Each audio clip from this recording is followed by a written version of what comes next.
Hello, everybody. Happy Wednesday. It is hump day today, middle of the week. It is a fabulous Wednesday afternoon, and we have started here in Oldonyo over in Kenya. We have three very impressive giraffe standing here in front of us. My name is Kerry Dupree, everybody, and I will be your naturalist host for this afternoon. I am looking forward to seeing what is happening at all of our locations, who's around, any pool parties happening. We've been pretty lucky lately with elephant pool parties, some buffalo pool parties a few days ago, and yeah, catching up on what's happening on the safaris, the live drives, all the activity of all the wildlife here, there, and everywhere. So welcome to the show, everybody. Welcome. So just a reminder, folks, that this is a live and interactive show. You can catch us on our app, or if you're watching on our website, you can register to ask any questions and let me know if you have any other updates from any of our locations. And if you want to join in the conversation, please head over to Twitter or X and use the hashtag @WildEarth, or you can scan the QR code at the bottom of the screen right here. I love QR codes. They make life so much easier. What a lovely day it is in Oldonyo, Kenya. Got a little bit of blue skies today. Seems like a bit of cloud building up. It's not quite rainy season, so they look quite cumulonimbus kind of clouds that we have here. More cumulostratus clouds, more nimbus clouds are more during our rainy season, but darker in color. Quite white and light and fluffy. So good. Hello, impala, a male impala. A very impressive set of horns he has there, also coming down for a drink. We've got all of our starlings that have come through. I hope to see some superb starlings today, would be fabulous. Can't get over how beautiful those superb starlings are. And of course we have some oxpeckers on our male giraffe there. I think it's 3 male giraffe. Whoop. Impala's not happy about something. Ah, there we go. So like a female. Looks like it's a female on the right, so 1 female. And we had 1 male leaving already, and this is a male giraffe on the left there. Thank you, Bodhi Shani from Florida, USA. Thank you very much for joining us today from Florida. I wonder how your weather is over in Florida. It must be your summer this time of year. Bodhi. We are in Southern Africa, and it is winter. The winter has not been as cold this year as it was last year. I must say, I think it was a lot colder last year in the winter. There were some temperatures throughout South Africa and Zimbabwe that got down to 0 degrees or below 0 degrees last year, whereas this year some of the cold mornings have been 4 degrees, 2 degrees. I don't think we've had quite as drastic cold weather as last year. Let's have a look at this giraffe. He has got some very interesting lumps on the front of his head there. So you can see his horns, which are also known as ossicones. And he has quite an interesting lump in the front of his face there, which actually has also produced a bit of fur. So when big giraffe bulls are fighting, this is what often causes lumps, lesions, and bumps. Lumps and bumps, humps and bumps all over their head, creating quite a formidable weapon which they use in order to fight with other bulls. Catherine, thank you for joining us again today. I'm very excited to see what is happening on the show. We also had a lot of elephants yesterday, so very busy elephant day. And oh, there we go. Have a look at that. Isn't he got an interesting face, this giraffe?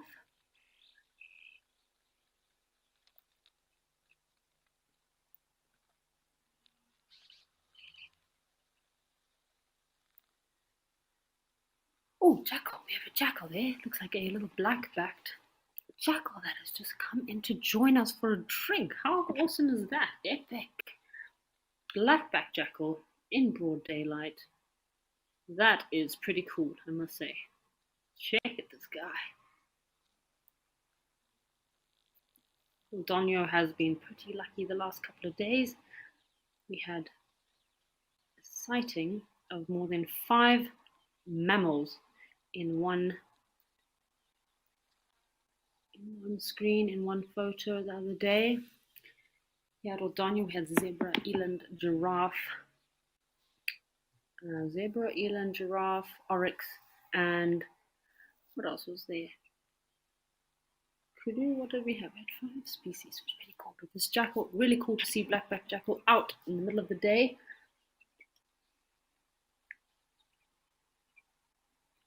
Coming for a bit of a drink.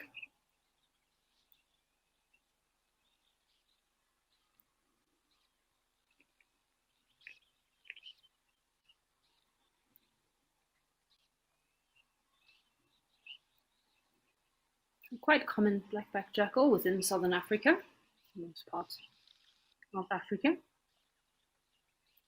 Lady Macbeth, yes, these jackal are rather entertaining. So if you have a look on his head, it might just be the way I'm looking at the screen, I'm not too sure, but to me it looks like he could have a bit of discoloration on his head, which is quite common in jackal, especially if they've been sticking their heads in carcasses. They can have a lot of red on their head from feeding and trying to scavenge for scraps. And jackals are not friends of lion and leopard, because they'll often follow a predator and make quite a lot of noise. Wow, wow, very high pitched yelping sound. Oh, check out this guy. They're having the best time. He's super relaxed, very chilled here. Obviously, he had a long night. Hasn't quite ended yet. How awesome is that? Oh, yes, we had some mating hyena on the show yesterday, which was pretty entertaining. Not too much was happening, but still not often that you see hyenas mating. A long-legged giraffe over here.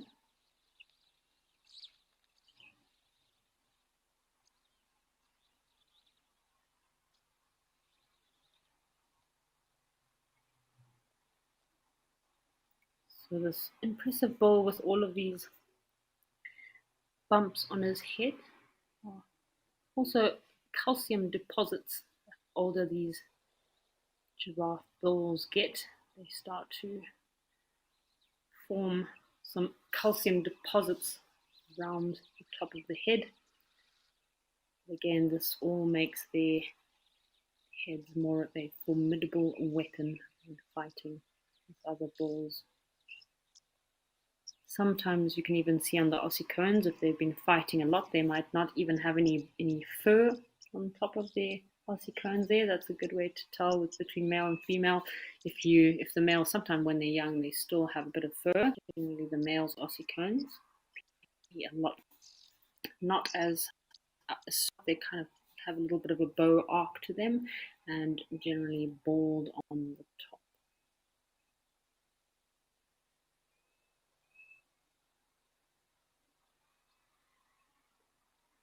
What a lovely sunny day. We're in Kenya.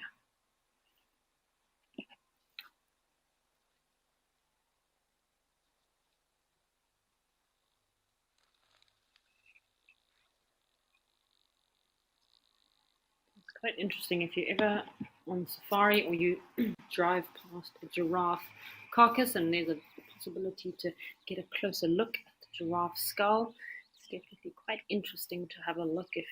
I've had a lot of guests that are doctors, and they found it quite fascinating. Always find it quite fascinating to look at animal bones in size comparison to human bones, and also obviously to look at that head of that giraffe and see how interestingly formed their skulls are with all these calcium deposits all over the tops of their heads.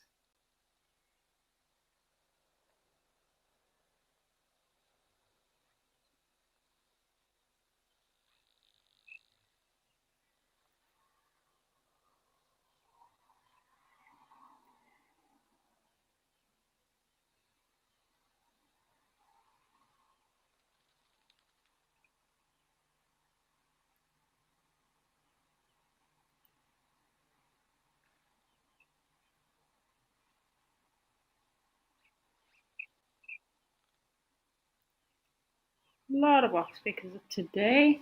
A lot of our wattled starlings down there, and I think I saw earlier they looked like there was an emerald spotted dove. It's pretty cool. Nice little emerald spotted.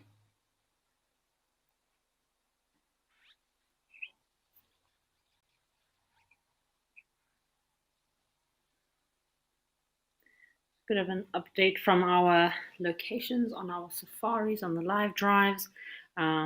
It's been really cool seeing Ribbon and her little baby hyenas. They're really cute, that dark little coloration of theirs.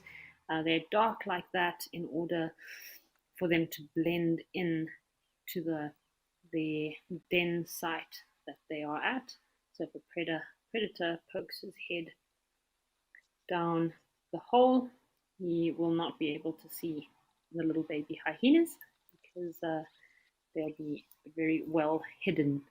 So very cute to see Ribbon's pups. I think there's been quite a few pictures and videos uploaded. Little playful creatures. Lots of cute photos of them all sitting with Ribbon and lying all together as a family. So Ribbon is on the female hyenas on Juma private game reserve. I know Mabula has been coming up with a lot of very exciting surprises, which again, I'm really excited to be going to Mabula soon. Hopefully end of August, I'll be paying Mabula a visit. And yeah, they had an aardvark sighting. So they had aardwolf sighting. They've had some pretty cool leopard sighting. And then they had an aardvark, a very relaxed, calm aardvark that kind of just, yeah, let him be filmed. Pretty cool.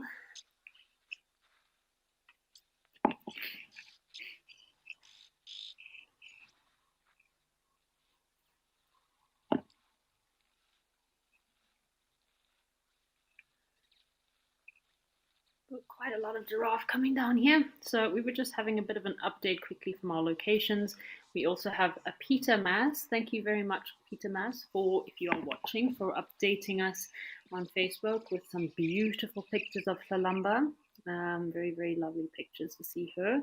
Unfortunately, her cubs have still not been seen. I know everyone's looking out and everyone's very hopeful that we'll still see the Queen of Juma, the leopard Lalamba. Hoping to see her cubs sometime soon. I know obviously there's still been a lot of lion activity over in Juma, and Sidulu and Nene were also spotted last night on an evening drive. Very nice pictures came from Nene and Shidulu walking down the road, mother and son leopard. Looks like Nene was possibly marking territory. I mean, Shidulu was marking her territory, and Nene trying to get a little bit of love and affection from his mother. But I feel like Nene is probably soon going to be kicked out of his little bondage with his mother. I feel like she might at some stage, she's probably going to send him on his way, kick him out of the nest, because he is getting quite big, Nene. Very, very beautiful leopards, Nene, and Shidulu. And then, of course, Amy and Cameron also got wild dogs at Mabula. So, shucks, just in the last few days at Mabula, they've had wild dogs, aardvark, so they had leopard and lion. So lion with cubs too. Very, very cool. So it's just a little bit of an update from our live drives on the safaris. If there's anyone else that has been watching, please feel free to share any special sightings that might have happened on the morning safaris or sunset safaris, or even in the last week. If you've had any favorite sightings, I'd love to know what your favorite sightings have been. Tortoise Pan was also seen apparently on the 29th too, which is pretty cool to see him around.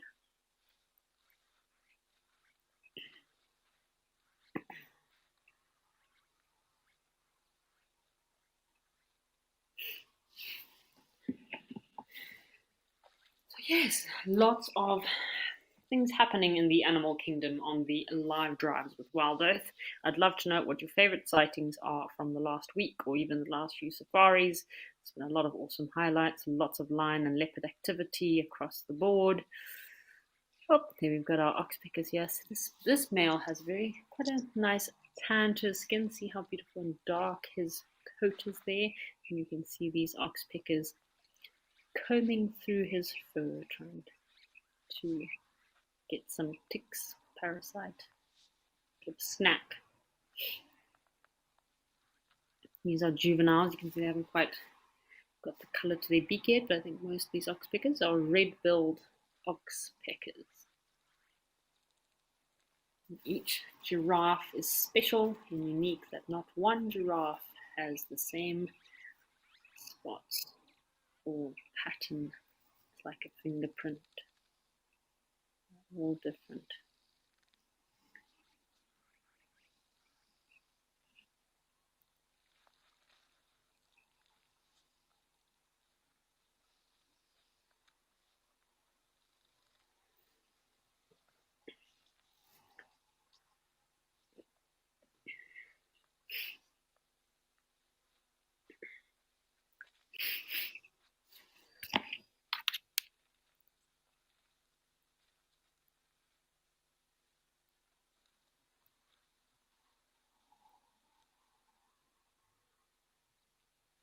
So we have a few questions that have come through here.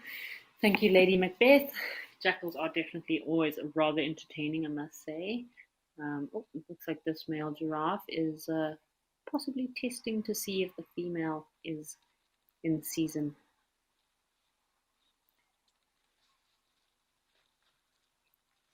She's not happy with that. So Corey47 is asking about any foxes. So I have seen the Cape fox recently in Namibia. It does occur in Namibia. Very awesome to see the Cape fox. I was lying on the ground on my belly taking photos at night of this Cape fox running around. So that was pretty epic. But the very notorious Ethiopian wolf has definitely been a topic of discussion this week on some of the guiding platforms I've been on.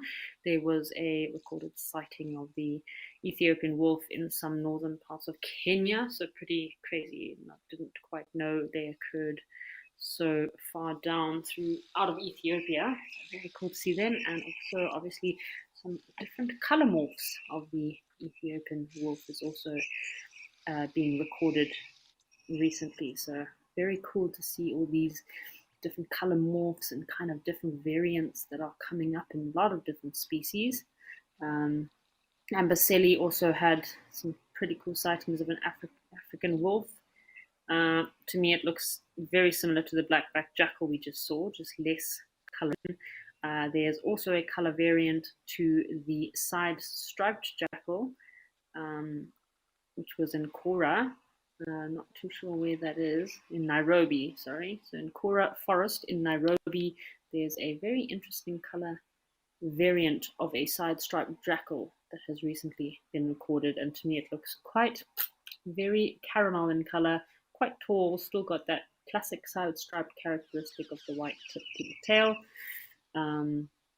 Yeah, so very interesting to see all these interesting color variants of the wolf species that we still have left in Africa. I would love to see the Ethiopian wolf. It is definitely still on my list. I don't know if anyone else has seen the Ethiopian wolf.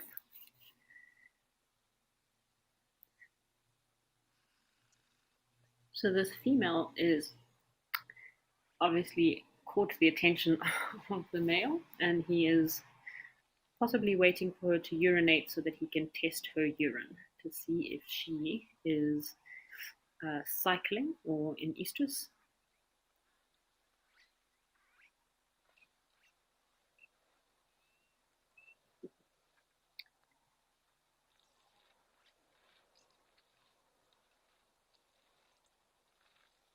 Oh, shame. These poor oxpeckers are giving her such a hard time. Look, they're getting into her eye and her ear there while she's just trying to have a drink. Oh, what a nuisance. So we got a question from Kyle about the oxpecker species, if they both do the same thing. Yes, Kyle. So both the oxpecker species, the red-billed oxpecker and yellow-billed oxpecker, pretty much have the same diet. They feed on blood and the ticks. It's mostly what they're looking for. Oh, we've got an interesting bird of prey that has just come down here. What is that? I don't know if you just saw him swooping in. Very cool bird of prey. Looks like a small raptor of some sort. On the right-hand side there. What is he? Got my bird book here, and I am trying to have a look. Oh, off he goes. Maybe he swooped down and thought he would get a bit of a free meal. What kind of bird of prey are you? If we have any viewers that are more familiar with this area and what bird of prey we might have here, please feel free to let me know. I'm just gonna see, what could he be?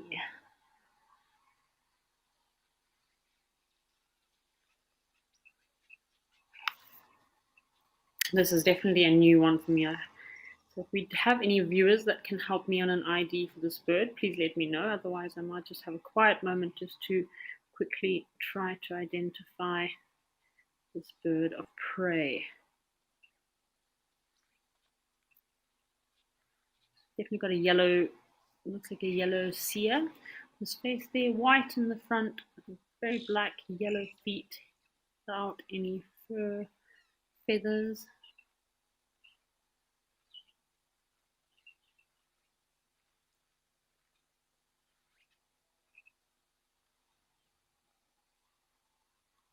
Could be a juvenile African hawk eagle of some sort.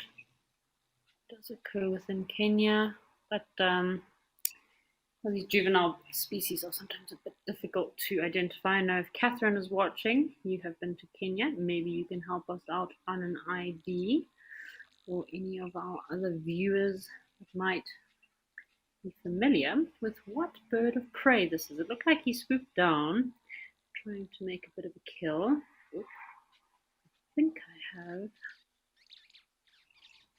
So I'm going to go with, it looks like it could be a black sparrowhawk. It's not quite big enough to be an African hawk eagle, and yeah, his color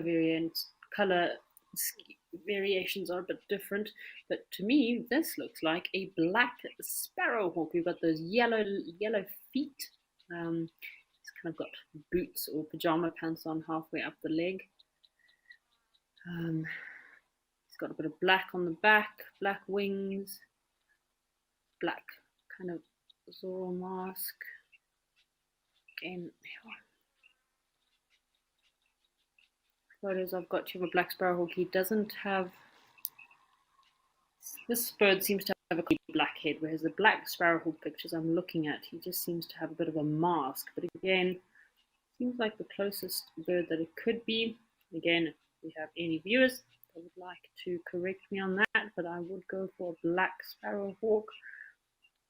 A juvenile, and that's why he doesn't have his full colors.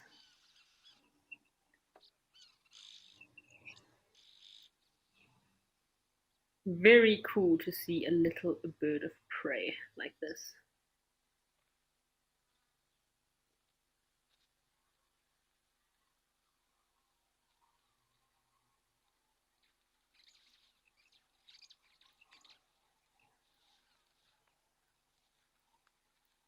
I do have a comment that's come through. Bundu is saying, could it be an auger buzzard? So I'm just having a look at the size comparison with the auger buzzard, because I saw as it did fly away, it did have a bit of rufous kind of tinge to it. I did manage to quickly snap a photo there.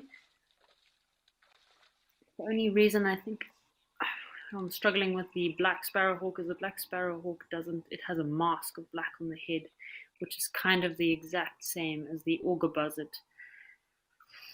So yeah, we could go with auger buzzard, Bundu. Let me have a look at the distribution. So when I'm identifying birds, it's always important to check the distribution of where the bird is and if it occurs within your area. So yeah, we could go for auger buzzard or black sparrowhawk. Very cool little bird of prey to see, I must say. He would definitely hunt and feed on smaller birds of prey. Smaller birds, sorry, or any small mice, rodents, So Catherine is also confirming with me on the black sparrowhawk. Unfortunately, as I mentioned, I'm not 100% sure with that ID, but I've taken some screenshots, so I will send them off for ID. This bird had definitely had a fully black head, and the black was going down to its chest a bit, whereas the auger buzzard and the black sparrowhawk have what more seems to be a bit of a mask as opposed to a full cape over the head. But very, very cool bird of prey to find. Auger buzzard. Yeah. This female giraffe is finally managing to have a bit of a drink in peace. Shame, she was being very much harassed earlier by all of these oxpeckers, giving her a hard time. They were in her eyes, ears, all over the show. Shame. Poor girl.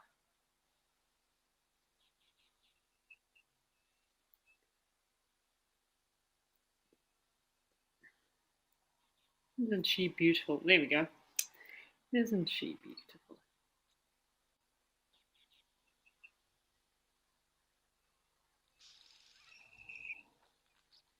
Hear those oxpeckers there?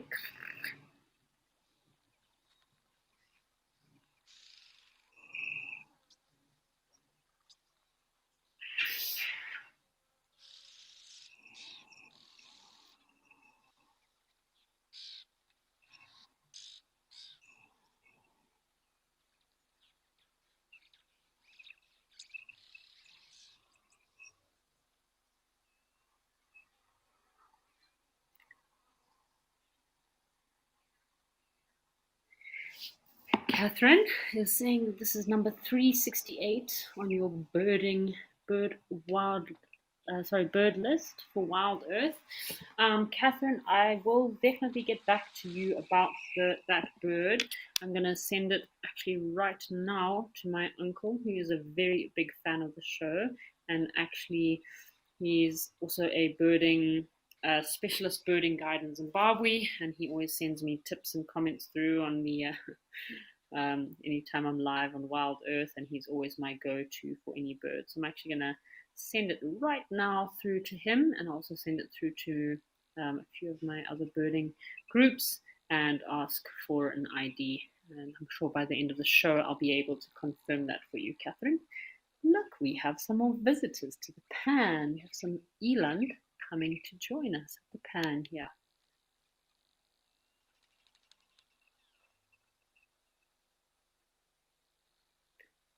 All right, so let's head over to Tau and see what activity is happening at the waterhole at Tau Lodge.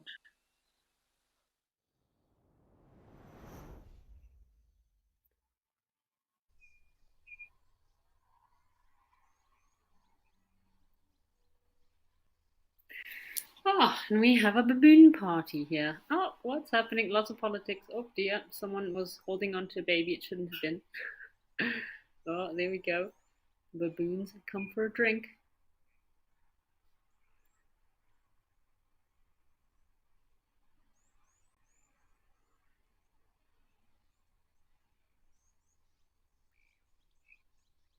Baboons are always the most entertaining creatures, I must say. When you have nothing else to watch while on safari, baboons can keep you entertained for hours.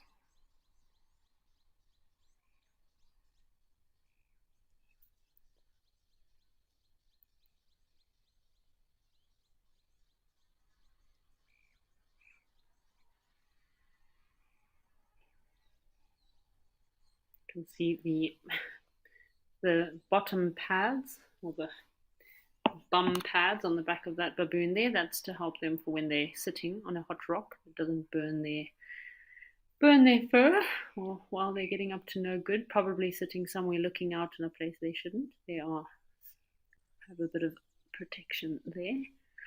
Got some wildebeest also at this pan here. Oh, there's our crocodile. There's two logs. One is definitely not a log, but more like a crocodile. Sunning himself in the sun. Looks like a bit of an overcast day at Tau Lodge. There are two crocodiles that are resident in this pan. This one has got a lot more coloration to it, and parts of its tail even looks like a bit of a chessboard. And then there's another crocodile that is a lot more drab and just plain grey and dark in color. So much light coloration there. Oh, he is having a very nice sunbathe today.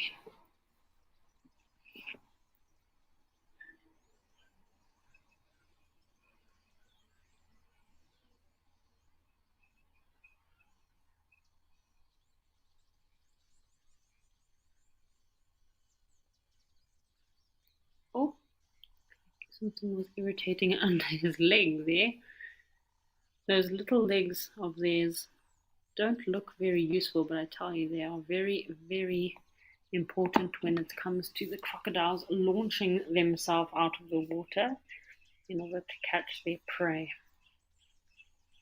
They also have webbed feet, which, if you've ever seen a crocodile track, it's quite a cool thing to see. Crocodiles or monitor lizard tracks do also look quite similar with their webbed toes.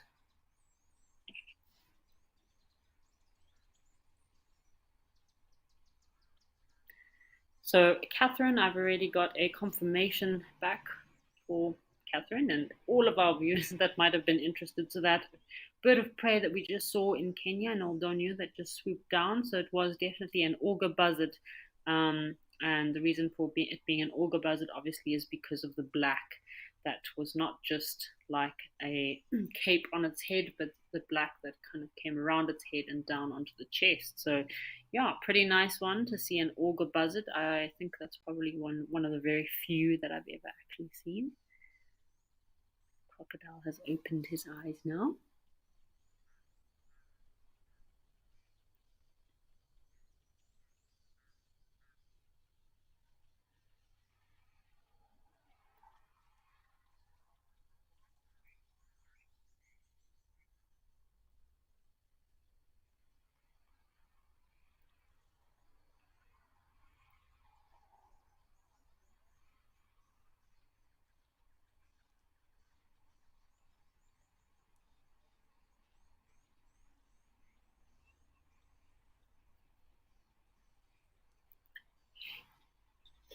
All right, well, doesn't seem to be much happening here. So why don't we head over to Tembe Elephant Park and see what is happening in Tembe.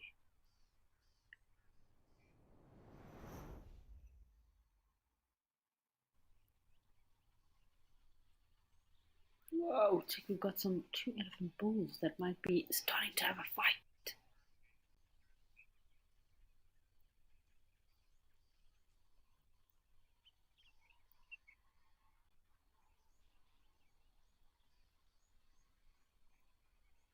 Let's see what's going to happen here.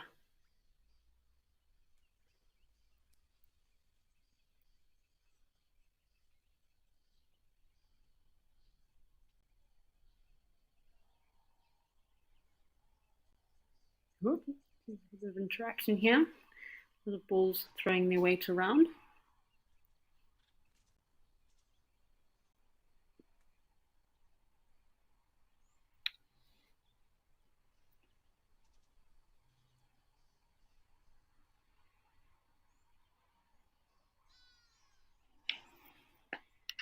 Seems to be a preferred little mining spot or mineral spot here that these elephants have been concentrated around the last couple of days, which can cause a little bit of conflict with the bigger bulls.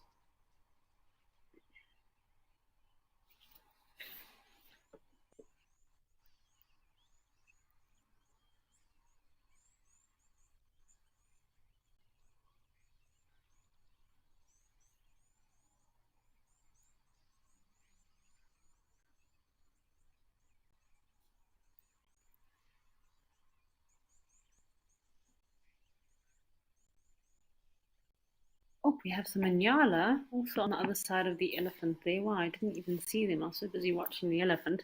So we've got a young Inyala bull and possibly two females on the other side of the bank there. feeding on that nice lush green vegetation close to the water. Also looks like we have a little bit of jacana activity. There's a little African jacana bouncing around on top of the lily beds, maybe hunting.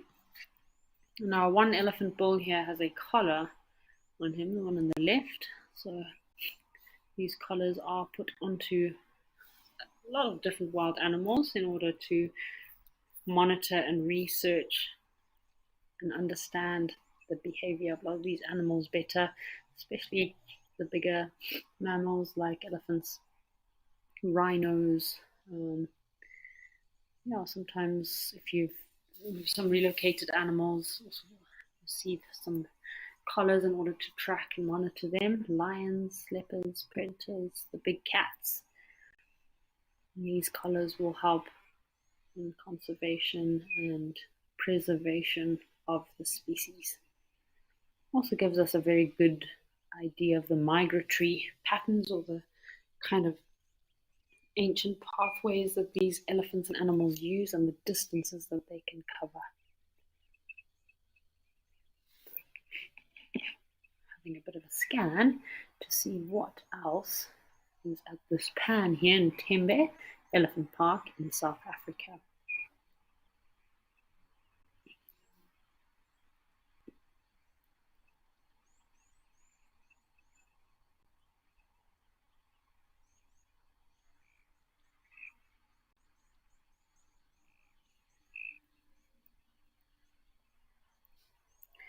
Had some Egyptian geese here the last couple of days. It's been a lot of nyala activity at this pan, some impalas, but Tembe Elephant Park is very well known for their large tusked elephants.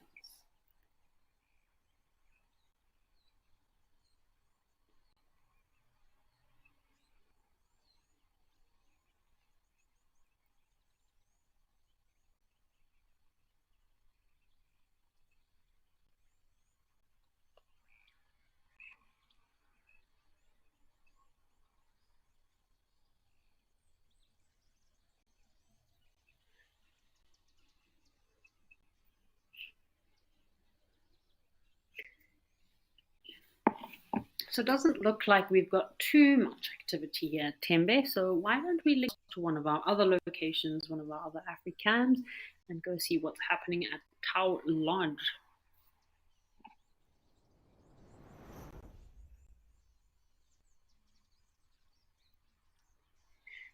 We have two male kudu here. You can see they have come down for a midday drink. A very hot winter's day. As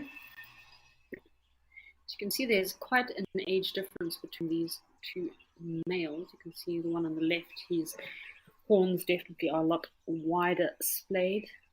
Very impressive specimen for a nice big male kudu. Whereas the male kudu that has just left, his horns were a lot narrower together. So obviously, once their horns have reached their full length, they will then start to thicken and splay out a bit further.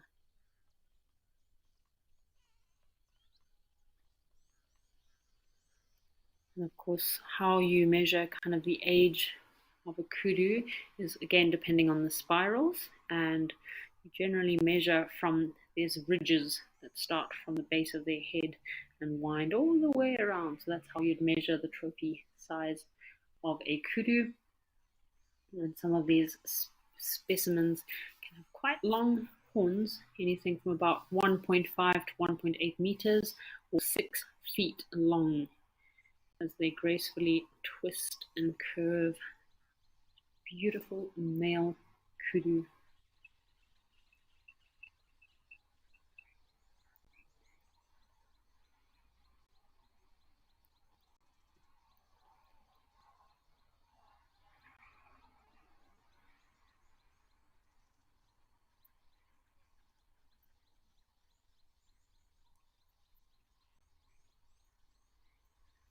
Quite dry, not too much happening out there. Got a few more wildebeest also standing around looking a bit lost. It is looking very dry here at Tau. At least in Tembe there was still a little bit of greenery going on, but here it looks quite dry, I must say, at Tau. You can see there's been a lot of elephant traffic and elephant movement.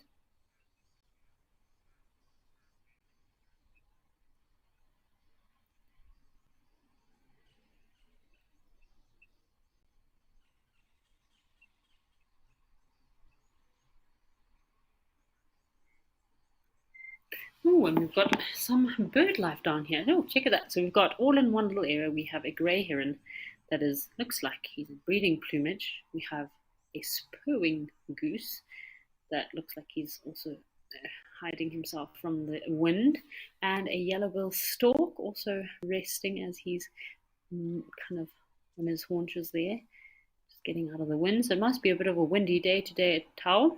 And then we do also have 4 black-winged stilts. Pretty awesome sighting for the day, I must say. If I was sitting at this pan, I would be taking a bird list for this pan. Because yeah, looks like there's a lot of bird life happening. We had some black crakes here the other day, and some moorhens. And this grey heron is in breeding plumage, very fluffy, giving himself a fluff and a clean, in case any females are in the area, so he can impress them.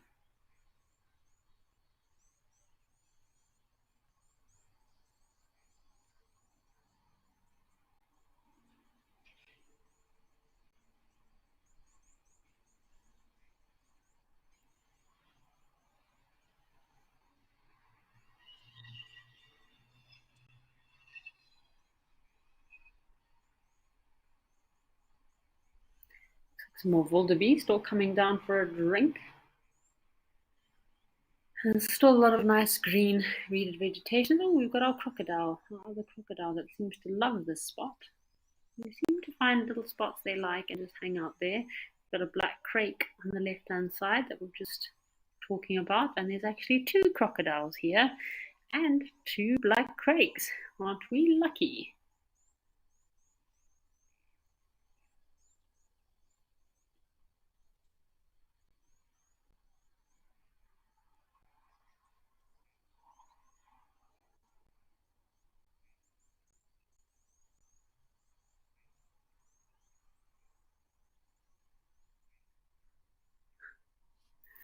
So we did get a question earlier about, do these smaller birds that are feeding around the crocodiles sometimes get eaten? It's very rarely that these smaller birds will be eaten, but I have seen a few times where a plover got a little bit too close and a crocodile just chopped his mouth down and it's a bit of a snack. Looks like we have got our moorhens are also here. So wow, the bird life is pumping. We've also got some Egyptian geese on the other side there, and looks like the wildebeest are getting excited to have a nice, refreshing drink.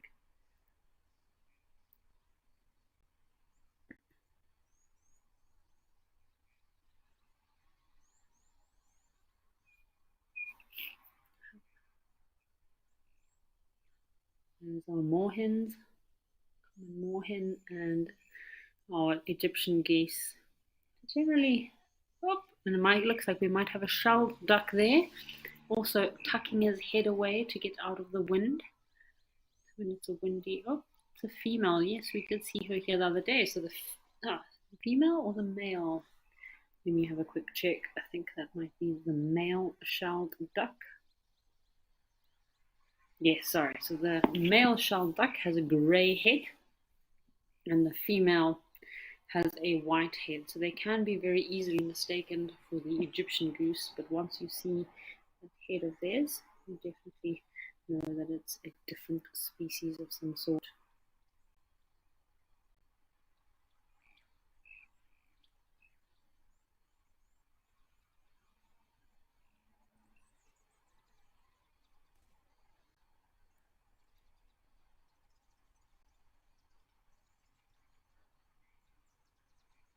A bit of a scan to see what else is there. Our yellow-billed stork is now completely lying on the ground. Shame, you must be Looks like they had quite a busy night, and quite a busy day so far. Spurwing goose and yellow-billed stork. They are a little bit sluggish, starting off the day a bit slow.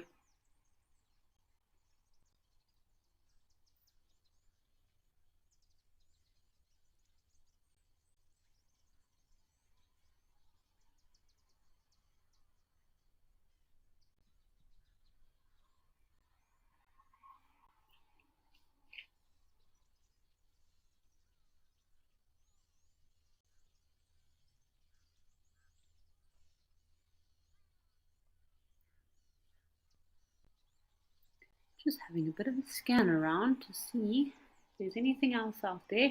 This bush looks like a nice hidey hole spot for something, either a grumpy buffalo bull or maybe a lion or something to seek some refuge in the shade there.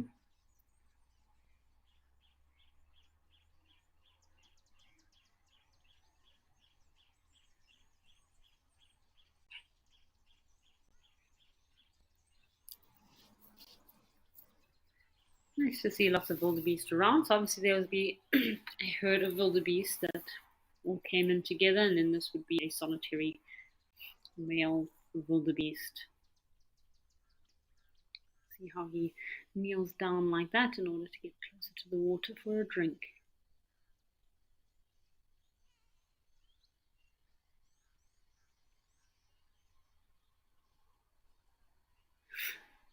So let's head over to Naledi Dam and see what we can find on one of our other locations.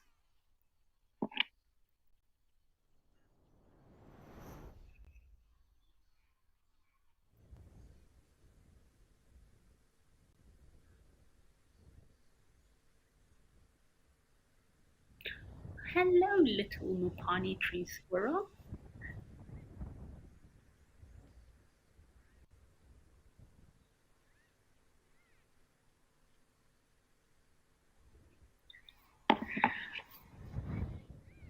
This is a perfect little stump, an old tree stump that is a perfect home for a little Mopani tree squirrel like this one. Lots of holes and nooks and crannies for him to hide in, seek refuge for any predators, because the auger buzzard that we saw earlier or any other big bird of prey would definitely love to snack on a little squirrel like this.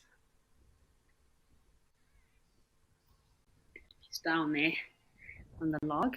Looks like there's two of them. Getting up to some monkey business.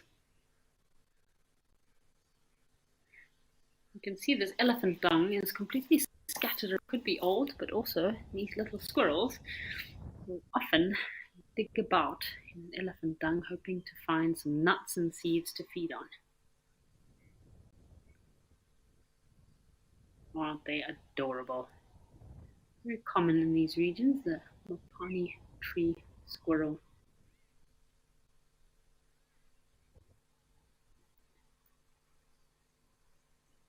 Again, he is prey to a lot of different species. If a snake manages to get into a hole at night and find a Mopani tree squirrel, they'll definitely snack on him, as well as your big birds of prey, caracal, serval. Oh, this is a little crested barbet just chased away the tree squirrel. Isn't he cute? So we call this the Zimbabwe bird because the crested barbet has almost all the colors of the Zimbabwean flag: yellow, red, black, white, a bit of green. He's also having a bounce around to see what is, if there's any food left for them. Oh, and we have looks like a white-fronted bee-eater. This is a very busy spot. So we've got what looks like a white-fronted bee-eater on the left-hand side on top of the elephant dung. We've got our Mopani tree squirrels, what looks like a red-billed hornbill. Ah, there we go. Check, we were just talking about bee-eaters yesterday. Isn't he beautiful? Red-billed hornbill, also digging about in all the animal dung, hoping to find maybe some grubs, termites, insects. Chase poor White-fronted bee-eater away. There's a hive of activity here. Lots of bird life happening today. It's been a really great birding day, I must say. Oh, Poppy Eater's still here. He's landed on the dung over to the right. A potty tree squirrel, white-fronted bee-eater, crested barbet, and a red-billed hornbill, all sharing the same ecosystem and feeding together in somewhat harmony.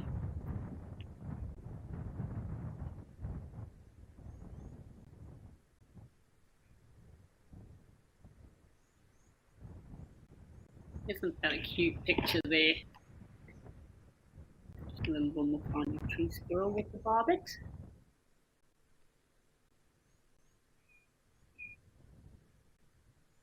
Yes, Miranda, I definitely agree with you. It is always lovely to do some birding and also focus on the smaller things that we normally miss out on when you're barreling past while following up on a sighting of a leopard. We don't always have time to look and appreciate all these smaller creatures. Looks like there's also a Cape turtle dove on the other side there. The road. This would be a perfect spot if I was on a drive. This would be a perfect spot to stop, have a bit of a walk around, have a look for some tracks. Of course, not after you have checked your surroundings very well. You don't want to get out the car and have a Steve moment where there's lions waiting for you as you get out of your game viewer. Got a watering hole here. Here's some elephants having a lovely mud bath in a small pan yesterday. Looks like we've got some sort of bird nest overhanging the water. And this mud is perfect to also look out for tracks, or maybe a leopard might have walked past to come for a bit of a drink. What else is happening out there?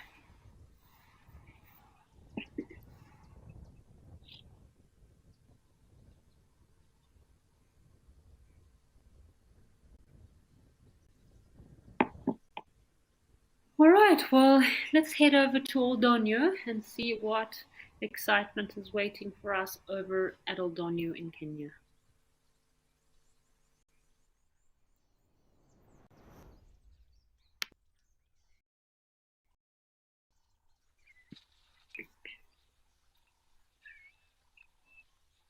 We've still got our old giraffe here. They have been a regular at the pan today. I don't know, earlier I thought I saw one standing in the shade, and we also had some zebra yesterday. There's been quite a lot of zebra this week at this pan, I must say. This is another, looks like another female that's come in. She was not here earlier. A lot lighter in color, more of a brindle ginger color to her mane as well.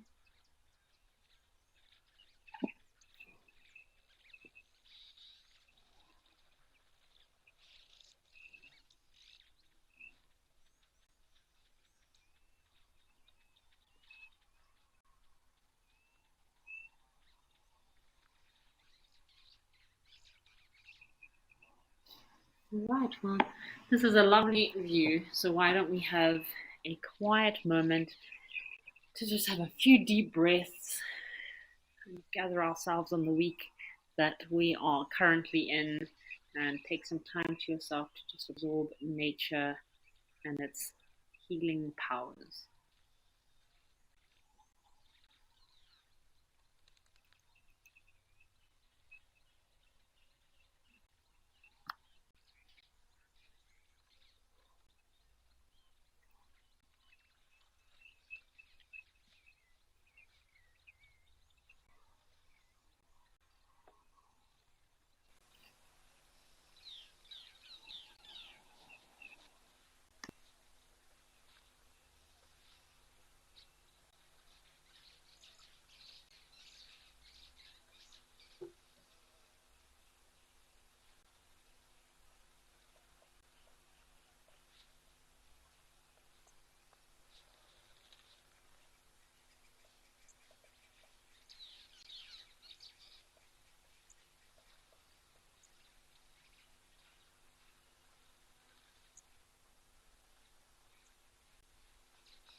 This female giraffe is definitely curious of our camera.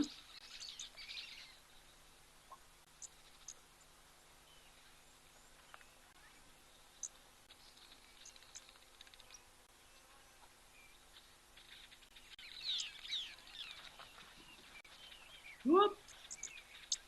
Something gave her a fright. Or as we'd say in South Africa, something gave her a skrik. White-browed sparrow weavers joining us.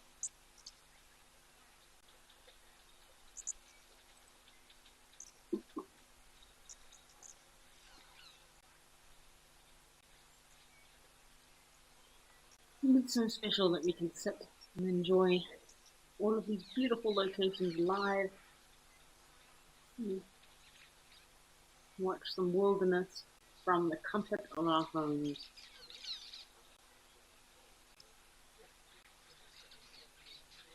Watching the wild.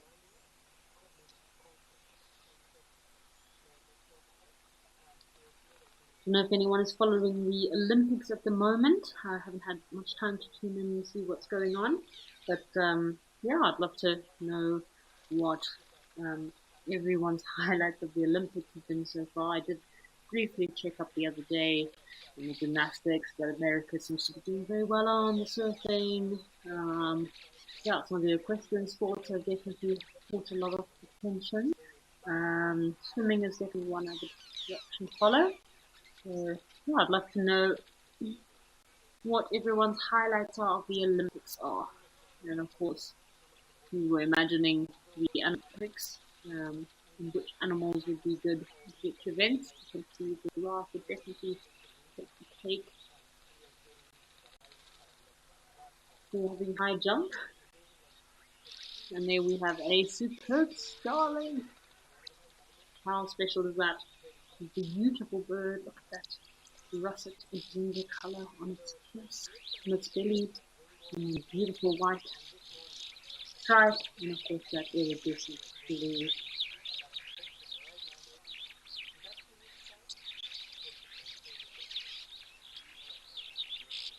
These birds never get old for me.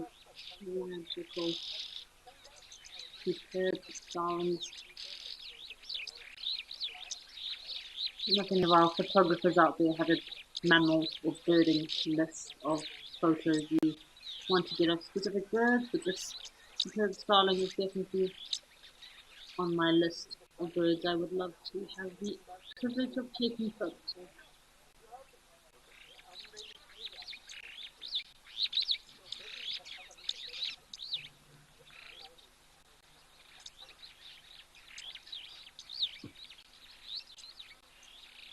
The giraffe have decided that they're out of here and they're going to go and seek refuge in the shade for a bit.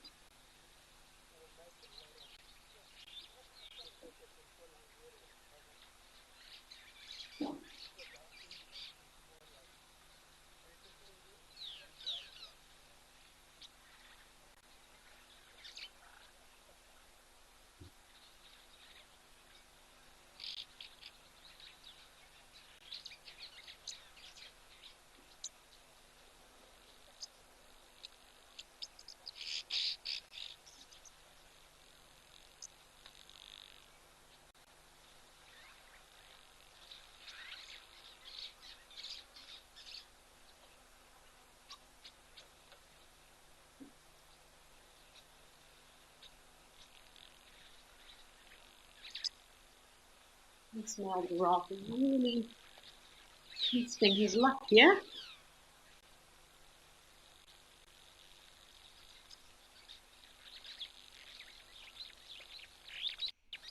So we got an interesting comment coming through.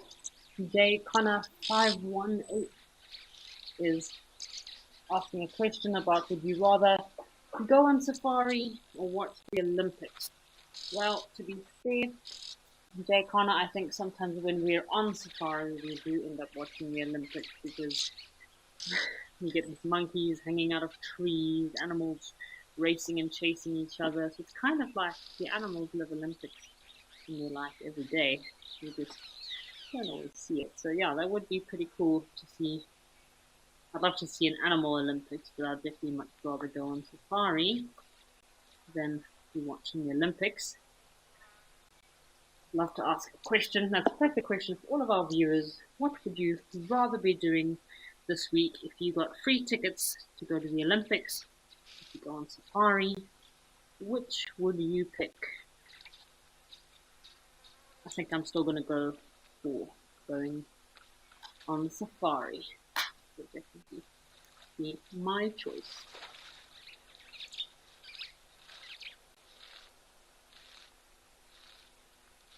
Well, I'm definitely looking at something. What's going on? Could be checking another buddy of theirs that's going to visit Japan.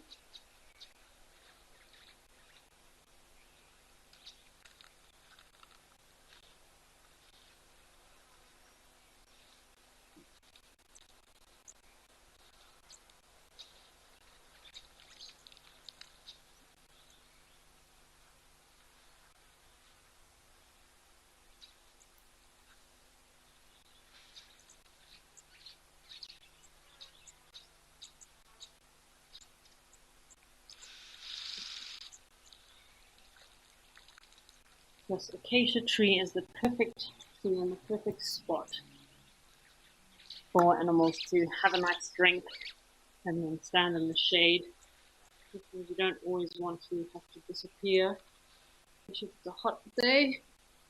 You want to hang around a bit. And of course the giraffe will also take much pleasure in feeding from these acacia trees as well.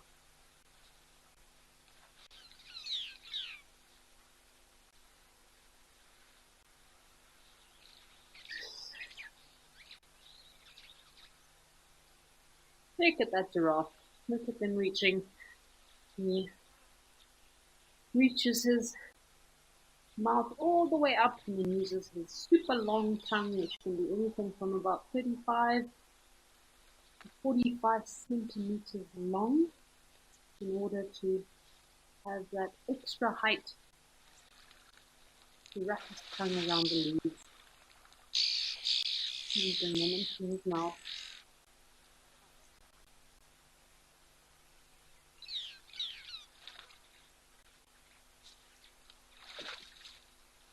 I find it rather fascinating how a lot of people think trees are not living and cannot communicate with each other. Well, it's quite interesting how trees that are being fed upon by any animals, for example, elephant, giraffe, after they've been fed on for a couple of minutes, they actually release these tannins into the leaves that, one, make the leaves distasteful to whatever herbivore is feeding from the tree. But two, when the wind blows, this tannin actually gets caught in the wind and actually blows downwind and warns all the other trees in the area that there are herbivores around, and that also sometimes makes them release their tannins in the leaves. So that's why giraffe always feed upwind, because if they fed downwind, all the trees downwind would after some time become very tannin filled and have quite a strong taste. And if you've ever had a bottle of wine that's very filled with tannins, it's kind of the same thing. You get a lot of tannins in red wine. I do enjoy a glass of red wine here and there, but yeah, it's not that tasteful to our herbivores when the tree's leaves are filled with tannins. This also helps to prevent trees from being overgrazed or overbrowsed, because an elephant or a giraffe can only eat so much from one tree at one time.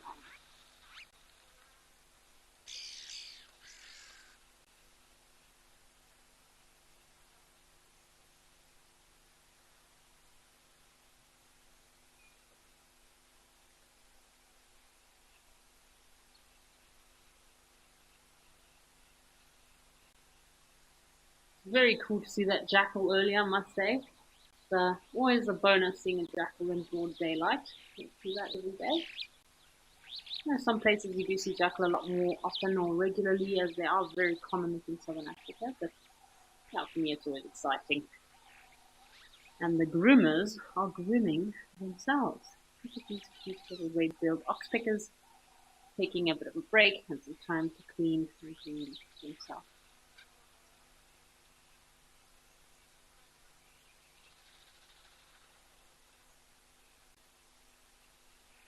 Love that little red chili-sized bill of theirs. Yellow eyes. Little ring around the eye, sorry.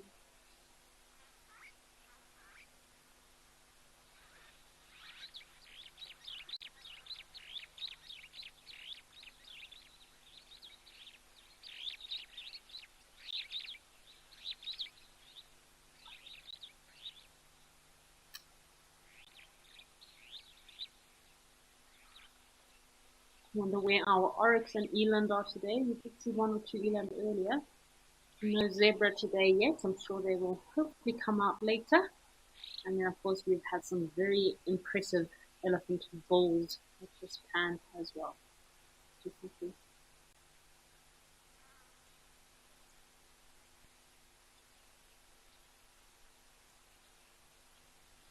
These 2 young males are a little bit disturbed. He's smelling the bottom of another male.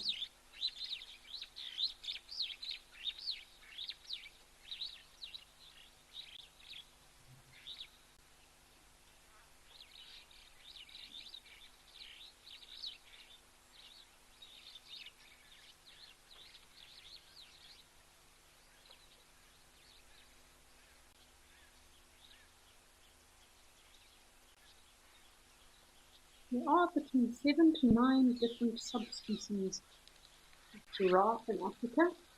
Obviously, in southern Africa, we are most used to the common giraffe, but I would definitely love to one day see the reticulated giraffe. Would be a cool one to add to the list.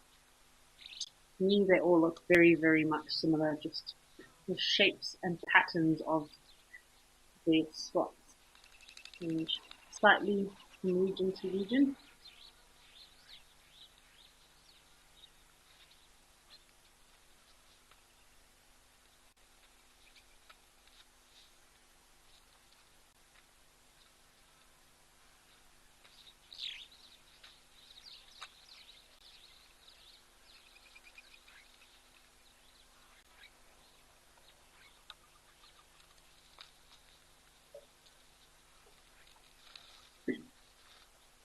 So Kiara, yes, I do love the position that the giraffe have to go into for drinking. It's almost a bit of like a downward dog or position, like as if they were going into some yoga pose. I think giraffe would be very good at yoga, although yeah, touching their toes might be a bit of a difficult challenge for them.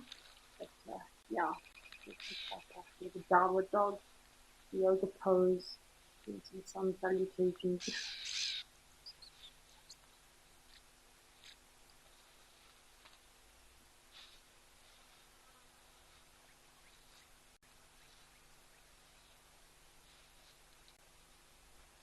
So Warren is asking, do any other animals also get nervous in a watering hole, just as the giraffe do? Yes, all animals should take heed or be very cautious when drinking from a watering hole. As predators, that is a very strategical place for a predator to position themselves, and when an animal is not paying attention, sneak up on them and yeah, get their next snack or lunch meal. So most animals are quite nervous or nervy when they do come to watering holes. I think giraffes just have to be a little bit extra cautious because, like we spoke about yesterday, the giraffe do put themselves into a very vulnerable position when they are bending down like that to drink. So, yeah, they do have to be rather cautious. We've seen the giraffe took off, the zebra took off yesterday for no reason. Warthogs will often be very cautious and nervous when coming down to a watering hole. It's definitely Giraffe put himself at a lot more risk by drinking, so I have to be very careful. This looks like the same impala we had here earlier. Solitary ram, patrolling his territory. We did see a midden, so today an impala midden. Obviously, he's into market territory.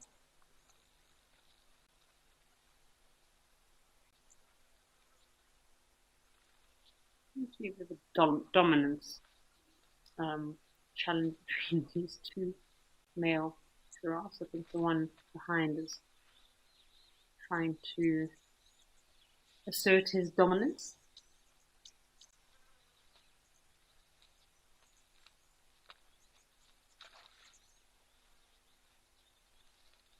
And this poor chap just wanted to have a drink.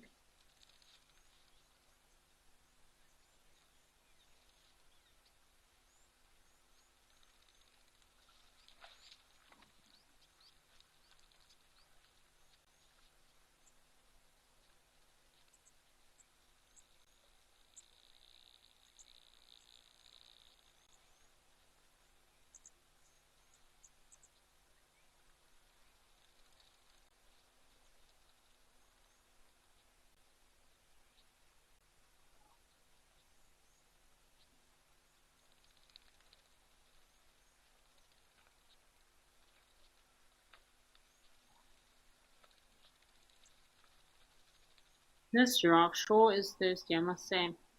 Poor guy, he's just gonna have a peaceful drink, and every time he goes down these oxpickers, they really feel bad.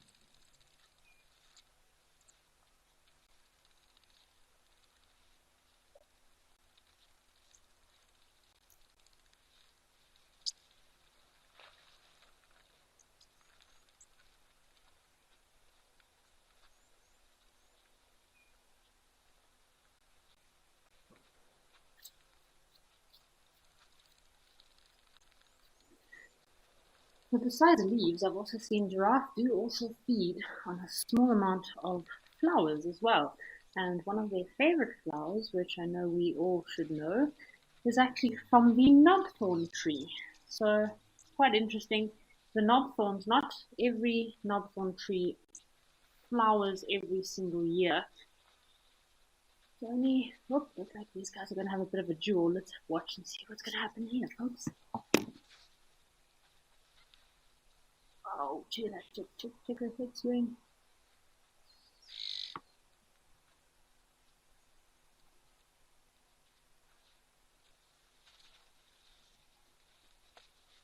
Just have a listen here. Maybe you can hear the sound of these giraffe bashing each other.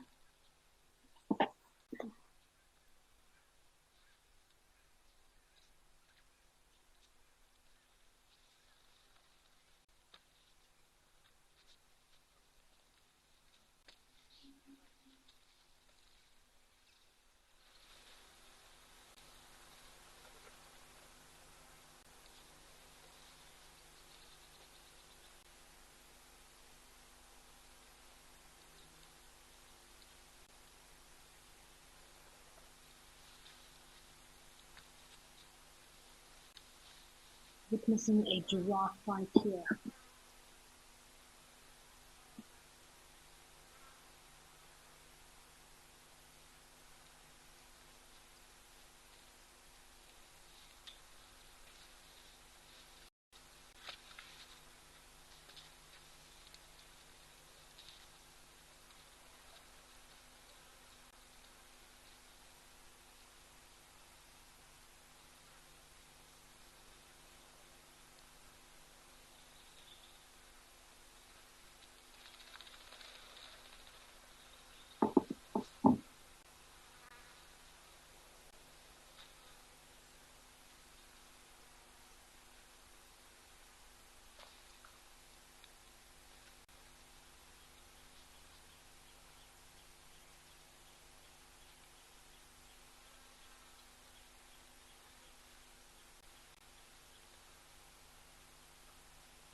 So how epic is that, folks?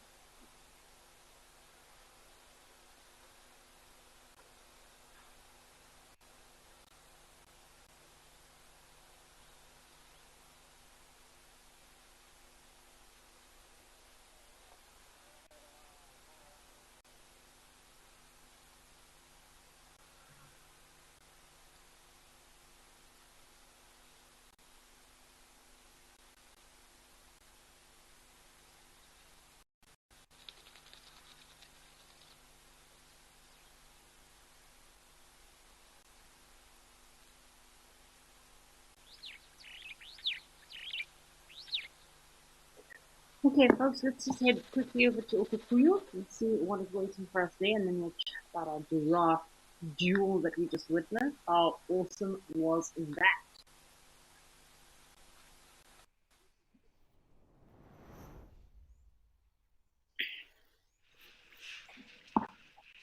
Welcome back to Etosha, everyone, here in Ukukuyu, in Etosha National Park.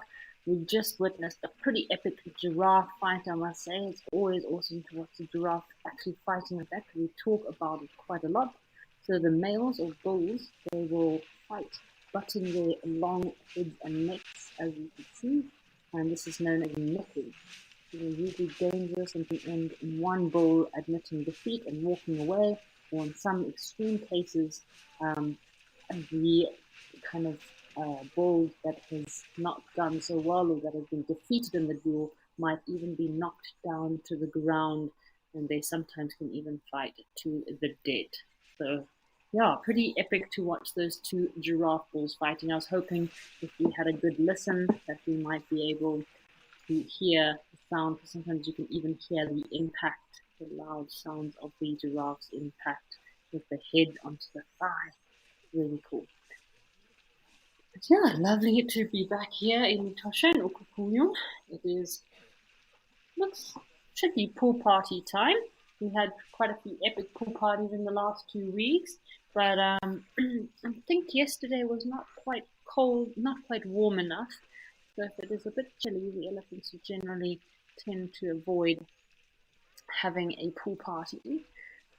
Yesterday it seemed like there was one or two that were trying to convince the rest to come and join in, but we didn't have any pool party yesterday. Yeah, it seems like it could be the same situation today. Maybe it's a little bit cool, a little bit overcast, so the elephants are not necessarily interested to get too wet.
an amazing sight this is, and also to just listen as well. We had quite a few interesting sounds I heard coming up there.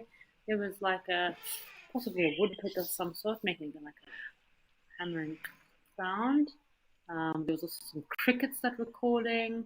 Also heard the blacksmith plover was also calling there. Could be a jacana or something that might be water somewhere, or like a black crake, definitely making a bit of a call.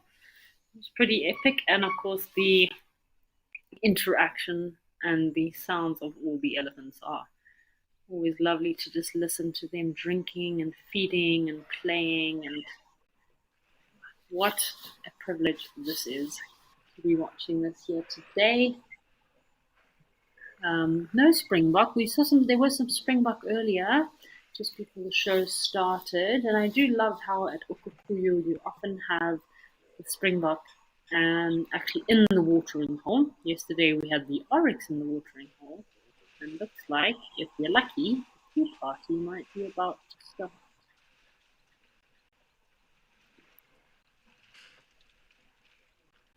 Princess MacD, yes, I agree with you there. This is a beautiful sight, and there are so many elephants. Lots of little babies as well.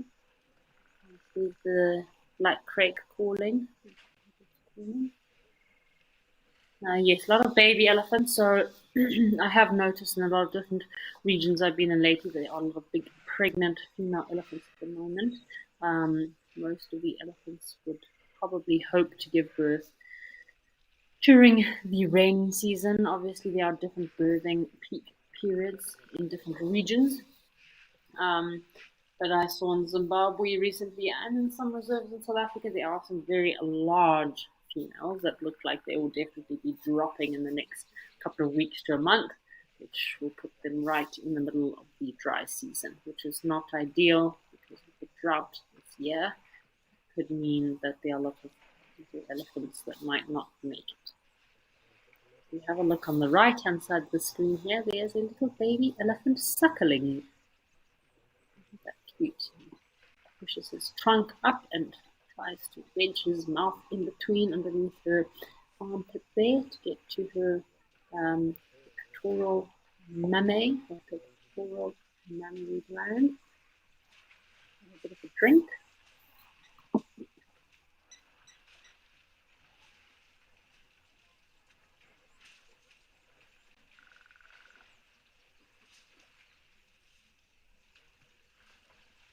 So the baby elephants will generally suckle for anything from a year to a year and a half, and then the mother will try to wean them, because her birthing interval is generally every 3.5 to 4 years. A female elephant will give birth to another baby. So generally after 2 years, because after 2 years she would start cycling and going into season, and then get pregnant, which will be with her previous calf. And of course, elephant gestation period is 22 months. That is a very long time to be pregnant, I must say. So by the time her new baby arrives, the previous juvenile could be anything from, say, 4 to 4.5 years old. And of course, the older a female elephant gets, the further apart her calving interval will be. So once she starts hitting the age of 40 to 30 to 40 years old, the birthing interval could be anything from 6 to 7 years, and she'll slowly, the reproductive organs will slowly start, in a way, not necessarily shutting down, but reproducing at a slower rate.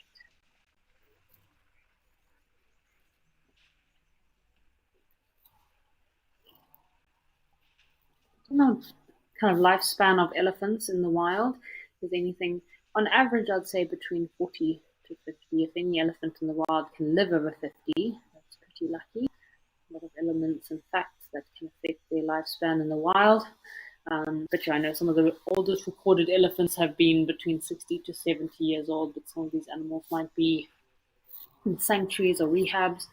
But of course, we do have some of those massive tuskers in South Africa, Kenya, Tanzania that are knocking on 60 to 70 years old, the average lifespan, or maximum lifespan, should I say, for the African bush elephant. Oh, look at this little baby having a dust bath.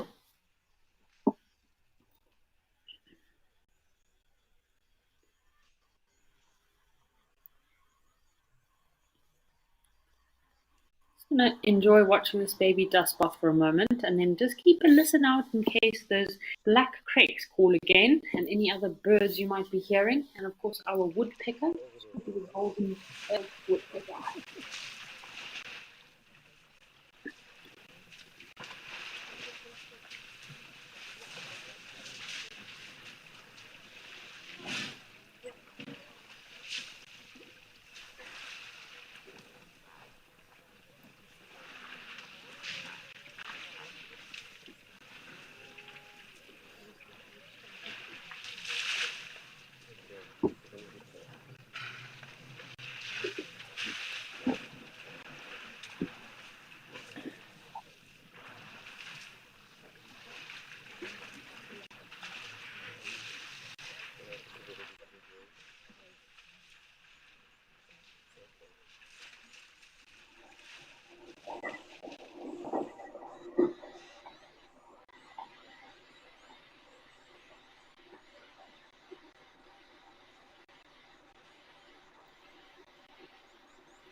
Right, let's head over to Nkoro and see what is waiting for us there.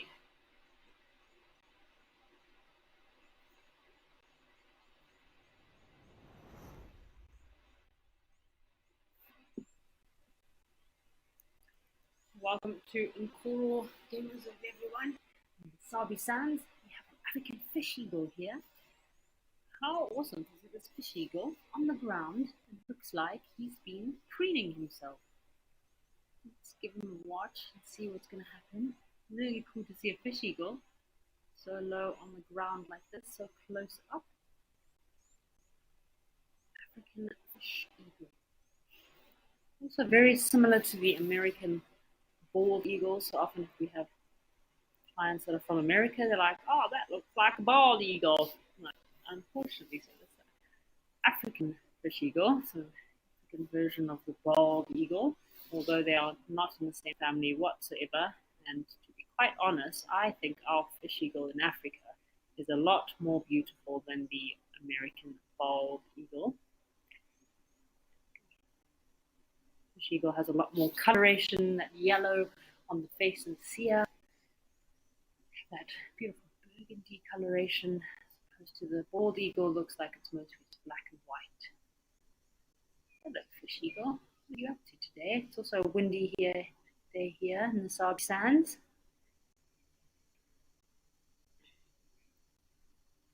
Jive Bunny, this is definitely a gorgeous fish eagle. So it's taken quite some time for this fish eagle to actually sexually mature and reach his adulthood and get all of his adult colors. It can take, most big birds of prey are the same, as well as storks. And generally, storks can take anything from 3 to 4 years to reach their full adult colors. But a fish eagle like this, fish eagle, can take anything from 4.5 to 5 years to completely transition into his beautiful adult colors like we are seeing here. And until then, generally this very drab brownish color and can very much confuse you with a lot of other birds of prey like a palm nut vulture. A juvenile palm nut vultures and juvenile African fish eagle are very much similar. It seems to be quite a windy day in most parts of South Africa today. I'm just looking outside the window. Lots of trees moving. Very chilly but windy. The typical winter's windy day. Let's just watch this fish eagle for a moment and see what he's going to do.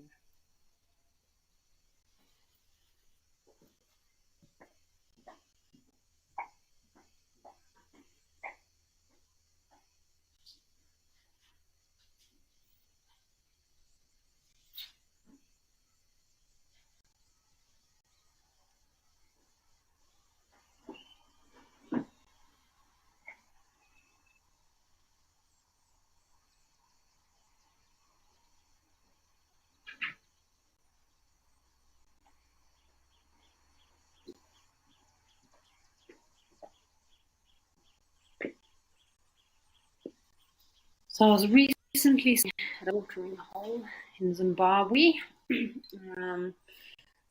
Masuma Dam. I don't know if we have any Zimbabweans watching the show from far and wide. Masuma Dam in the National Park in the central largest national park in Zimbabwe. And yeah, we were sitting there all day just enjoying. So we were on a camping safari, and we had a full day to just enjoy the pan, see what would come by. Unfortunately, that pan, because of a lot of elephant pressure, it's kind of destroyed a lot of the trees close and nearby to the pan. So we also had our fish eagle that was hunting and around the dam there. That was quite interesting because it had no trees to perch on near the dam. Just like this fish eagle's doing, he spent a lot of time on the ground and landing on little banks and islands, which was quite unusual to see for a fish eagle. And maybe this fish eagle is having the same challenge.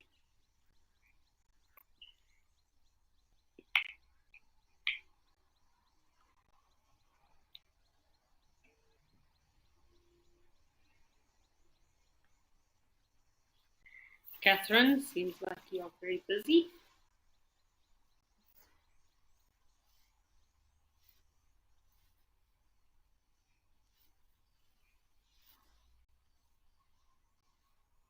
Catherine, I can see you're very busy with your birding list. Well done. I hope you added the auger buzzard to our birding list. We had a very interesting bird of prey at the beginning of the show. If you're just joining us now, he popped down onto the ground when we were at the camera in Ordonyo, in Kenya. And yeah, we were a bit of a debate. Black sparrowhawk, auger buzzard. What could this bird of prey be? But I managed to get two confirmed IDs that we definitely had a auger buzzard, very cool black and white, smaller bird of prey with a yellow cere and yellow legs. So that was a new one for me. Nice to see an auger buzzard, and I hope that you have added it to your lists if anyone else is taking bird lists. Catherine, that is a pretty impressive number. 368 birds just on wild earth. Shucks, some people are just sitting on 300 birds as their lifeless. So yeah, once you get into bird checklists, that is definitely a bug that once it bites you hard. They call them twitchers, the people who are obsessed with birds. But again, birds are always there, so when you have nothing else to look at or the day is a bit quiet, you can always do some birding. Again, on my last trip, I really enjoyed doing some birding. I had 3 days that I did bird checklists out of our 10-day safari. And yeah, I think I managed to get a total of about, how many was it? At least just over 120 birds in those 3 days. Of course, it wasn't solely a birding mission, so it is a bit difficult to bird when you are not on safari with birders. Whoop, let's see our fish eagle taking off.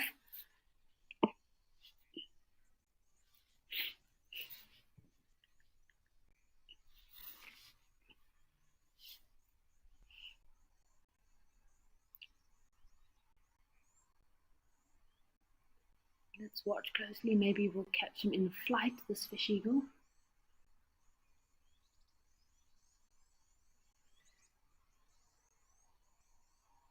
Generally, fish eagles and a lot of bird of prey.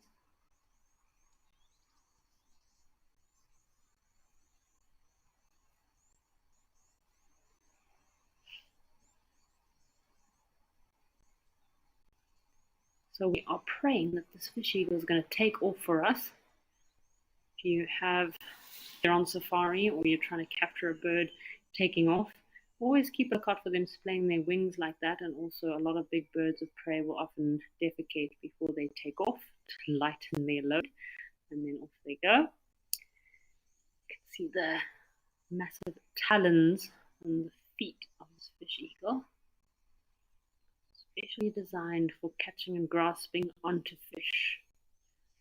So they'll prey upon fish, small reptiles, even frogs. I've seen fish eagle feeding on frogs. I've even seen pictures of fish eagle eating baby crocodiles. So don't be surprised If they even pick up on any other small reptiles, they can get their claws around. Catfish, tilapia, any fish that they could catch on the surface when coming to drink. Look at that beautiful color of his wing there. He's really showing off his wings to us.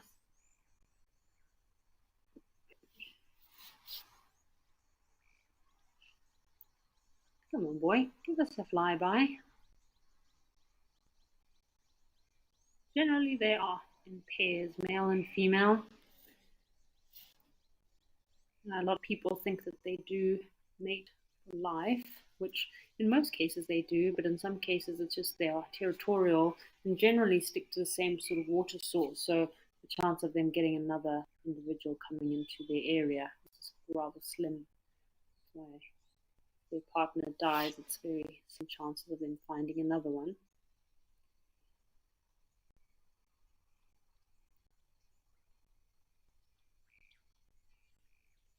Whoop, off he goes, off he goes. It's probably landed right on the camera post here. Right on top. Yep, you can see it's shaking a bit.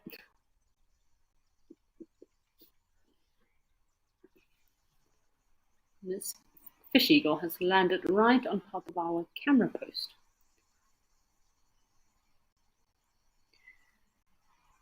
So folks, I just want to let you know that there will be some time changes for tomorrow. So from the 1st of August 2024, all the live shows and sunrise safaris will be starting at 6 a.m. to 9 a.m. CAT.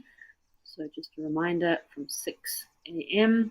to 9 a.m. will be the sunrise safari, and then live at the waterhole, which you will be with me again tomorrow, will be from 1 p.m. to 3 p.m. CAT. And then for the sunset safari, it'll be from 3 p.m. to from 3:30 to 6:30. So sorry, the sunset safari is 3:30 p.m. or 15:30 p.m. to 18:30 p.m. CAT. Sunrise safari 6 a.m. to 9 a.m. and live at the waterhole will be from 3 p.m. 1 p.m. to 3 p.m. And then, of course, on safari is from 3 p.m. to 3:30. So just a reminder of our time changes for tomorrow. I need to set my alarm, change my alarm for live at the waterhole. This waterhole looks pretty dead, I must say. Not too much happening here. Every now and then, if you take a closer look, oh, we've got a little, see, there we go. There's always something, a little three-banded plover on the right-hand side here. If you're lucky, maybe you get some terrapins or little mud skippers. Sometimes you get legavans or water monitors, also in small pools of water like this. So, yeah.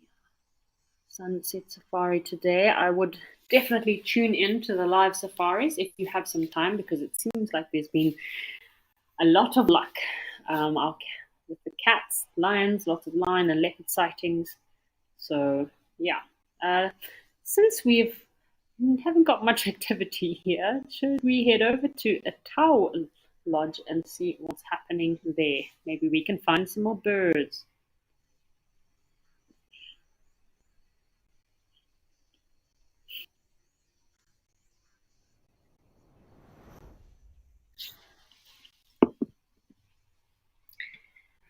Welcome to Tau Lodge, everybody, in Madikwe.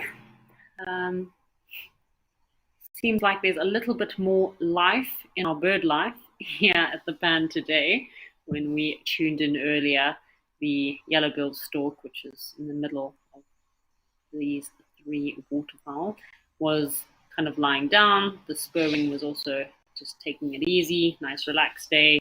And I must say, it is very impressive to see that grey heron with his breeding plumage. And when I say breeding plumage with the grey heron, not too much changes besides you can see on his neck there are a lot more long, spindly, fluffy feathers that do normally grow in order to attract a mate. We also have a little black winged stilt feeding here, long little pink legs.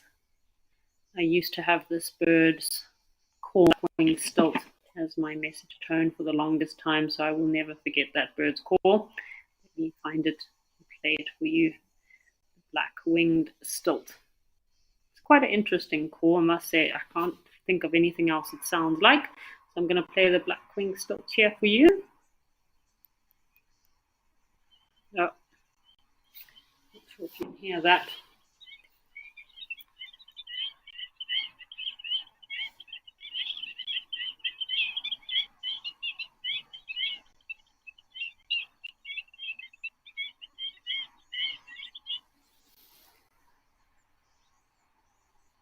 I don't know if you were able to hear that, but yeah, generally when there's fewer of them, so the sound that they were making is obviously a sound they make when there's quite a large number of them, and a bit of politics going on. But like in this pan, I've only seen 2 pairs, so yeah, not so much excitement to be had. There's only a few. We've got some impala. Hello, impala. So earlier we did have some wildebeest here, coming down for a drink, a breeding herd, and a few solitude bulls. And looks like we could have some red hartebeest. Blending in very well to the impala.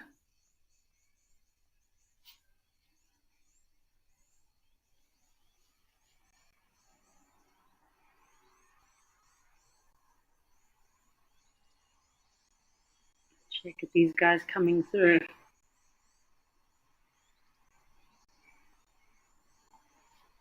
Red hartebeest. Wow, that's pretty epic to see them, I must say. It's my first time seeing them down at the pan here. Very beautiful in color. Check at these guys. How beautiful are they? Red hartebeest. So big males can weigh anything between about 250 to 220 kilograms, and these juveniles that we're seeing here in females, having a bit of a fright from the spur wing flapping his wings. So the juveniles we're seeing here are quite young still, possibly about 2 years, going on about 1.5 to 2 years old, and yeah, they're still pretty small in size, so I'd guess their weight is probably anywhere between 100 to 160 kilograms, which is general size and weight of a female red hartebeest. Of course, the males get much bigger, over 200 kilograms.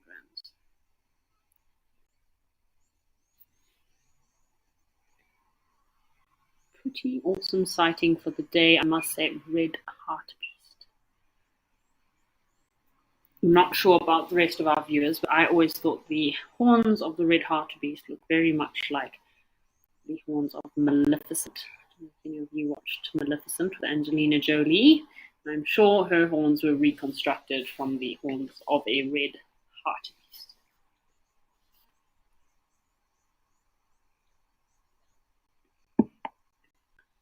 It does always look like someone took a paintbrush, a very big paint roller, and just kind of rolled a lighter stripe across the back of the red hartebeest. Again, I'm not too sure what the reason for this is, but it must have something to do with breaking up their body shape or coloration, or maybe someone was just having a lot of fun while creating these hartebeest species.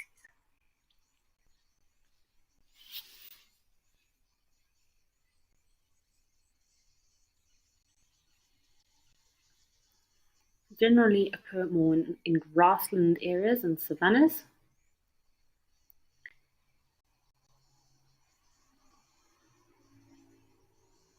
Generally grazers, so mostly feed on a lot of different grass species, so that's why they need a lot of grassy open plains. So they are semi-water dependent, although big males can go very long periods without drinking. And in drier times of year, they will also move down into drainage lines where they can also try to obtain some moisture from the food.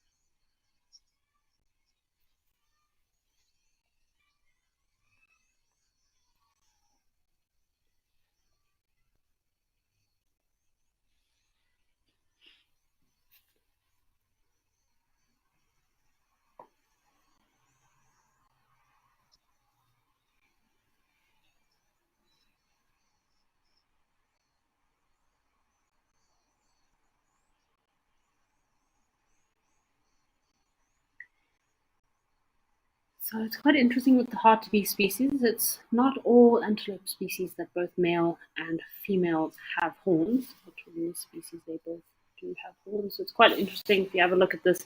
This is a yearling on the right-hand side. So the yearlings, their horns just start to slightly come up and crisscross at about a year of age.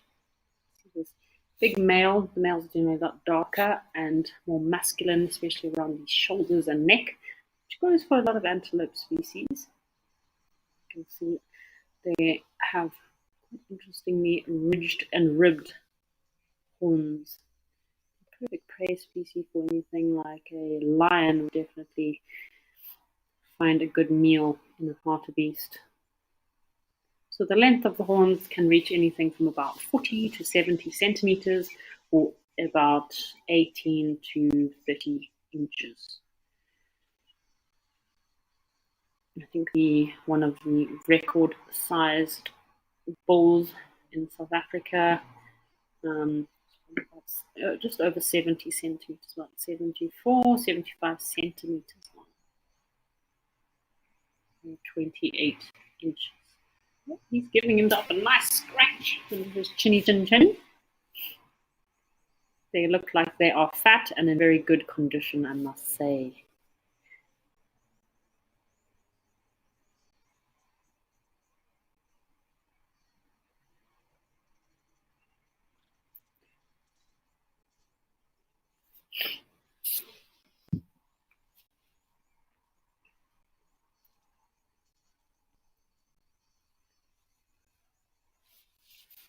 You can see the difference, male and female. So this is a big male who's just been lying down, scratching himself, and a female on the left-hand side there. So obviously we're talking about they're mostly grazers, and less than 5% of their diet does account for broadleaf foliage, whereas, for example, our kudu and impala do sometimes in the dry season feed a lot more on sort of your flowers and seed pods and any kind of dried leaves and vegetation like that to substitute their diet.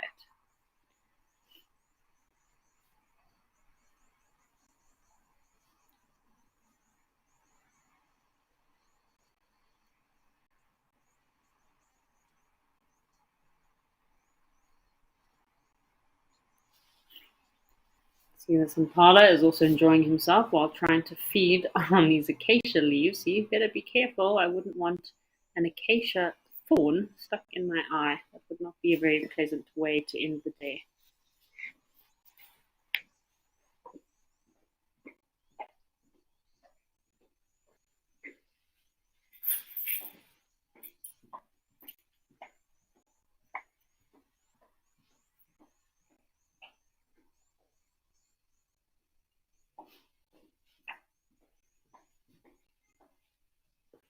He's being very brave, this impala.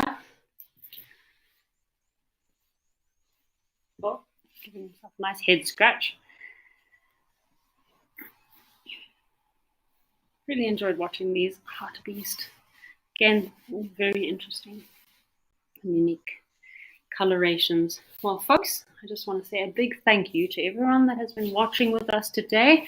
It's been a very interesting last couple of days. Today, my highlight will probably be the jackal. The jackal in Aldonio was probably my most favorite sighting of the day. And of course, these red hartebeest have been pretty epic to watch. Yeah, it's been a cold, windy day. So if you're in Southern Africa or in South Africa, please keep warm, bundle up. I hope that you'll be joining us next for the on safari preview before heading into our afternoon sunset safari to see what lions and leopards are lurking around on our locations. Thank you very much, folks, for joining me today, and I will see you same time, same place tomorrow. From me and the Wild Earth team, have a fabulous day, folks.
Good afternoon, everyone, and welcome to the tent in our camp here at Djuma.